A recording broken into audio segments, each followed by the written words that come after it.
O'smir yoshdagi qizlar yoki onalar qizlarini yashirib ko'rikka olib kelishadi. Nimaiki, yoki qizi kasal yoki buzuq emish. Aslida unaqa emas, qizlar.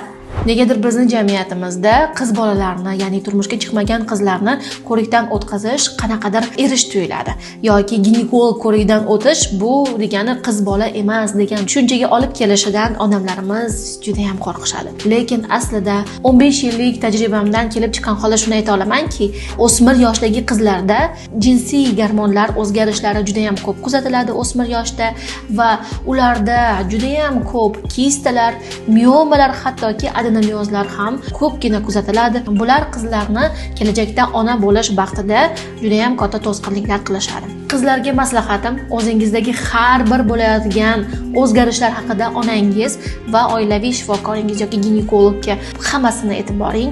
Hayzingizga e'tiborli bo'ling.